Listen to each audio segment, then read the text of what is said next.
তো guys, champions ট্রফির এই স্কোয়াডে যারা আছে তারা কিন্তু নিয়মিত পারফর্ম করার কারণে এই স্কোয়াডে জায়গা পাইছে। তাছাড়াও বর্তমান বিপিএলে কিন্তু তারা সেরা পারফরমারদের মধ্যে অন্যতম। তো গাইস, আমাদের এই টিমটা এবারে চ্যাম্পিয়ন্স ট্রফিতে কত দূর যাইতে পারে তা নিয়ে আলোচনা করব আজকের ভিডিওতে।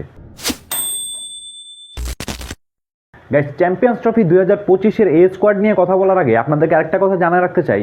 সর্বশেষ 2017 চ্যাম্পিয়ন্স ট্রফিতে কিন্তু বাংলাদেশ দল সেমিফাইনাল খেলছিল ভারতের সাথে।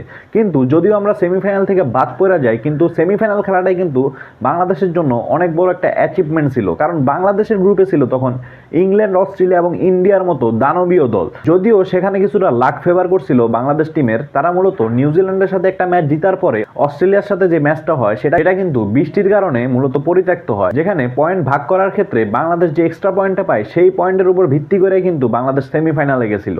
তবে চ্যাম্পিয়ন্স ট্রফি সেমিফাইনাল খেলাটা কিন্তু বাংলাদেশের জন্য অবশ্যই একটা অ্যাচিভমেন্ট ছিল।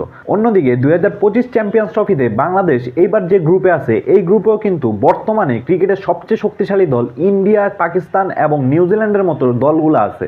এই দলগুলোর সাথে বাংলাদেশ কতটা পারে উঠবে বা বাংলাদেশের পারফর্মটা কেমন হবে তা কিন্তু আগে থেকে কিছুটা ধারণা করা যায়।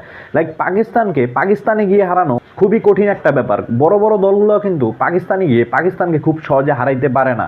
এবং রিসেন্টলি তাদের যদি আপনি টেস্ট ম্যাচগুলো খেয়াল করেন, তারা কিন্তু ভালোভাবেই তাদের হোপ অ্যাডভান্টেজটাকে কাজে লাগাইয়া বড় বড় টিমগুলোকে হারাই দিচ্ছে।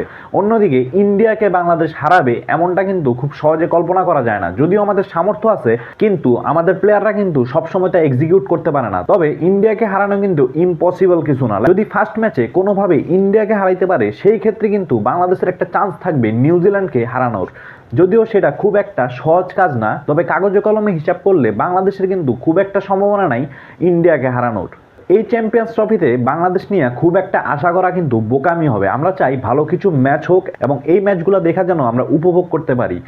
ইভেন বাংলাদেশি যে প্লেয়াররা বর্তমানে স্কোয়াডে আছে তারা সবাই কিন্তু 2024 সালে এবং বর্তমানে বিপিএলে পারফর্মার, তারা রেগুলার পারফর্ম করতেছে। তারা যদি এই পারফর্মটা ধারাবাহিকভাবে চ্যাম্পিয়ন্স ট্রফিতে কাজে লাগাইতে পারে, সেই ক্ষেত্রে কিন্তু একটা চান্স থাকবে দুইটা ম্যাচ জিতার। কিন্তু এটা কিন্তু খুবই অবাস্তব একটা কথা যে ইন্ডিয়া, পাকিস্তান এবং নিউজিল্যান্ডের মতো এই তিনটা দলের মধ্যে বাংলাদেশ দুইটা টিমকে হারাবে। যদিও বাংলাদেশ বর্তমানে ওডিআইতে খুব ভালো টিম, কিন্তু ইন্ডিয়া, পাকিস্তানের মতো ওই লেভেলে কিন্তু এখনও বাংলাদেশ যাইতে পারে নাই। নিউজিল্যান্ডও কিন্তু বাংলাদেশ থেকে অনেকখানি এগিয়ে থাকবে। তো গাইস, এইবারের চ্যাম্পিয়ন্স ট্রফিতে বাংলাদেশ টিম নিয়ে আপনার প্রত্যাশা কি তাও জানাবেন কমেন্ট বক্সে।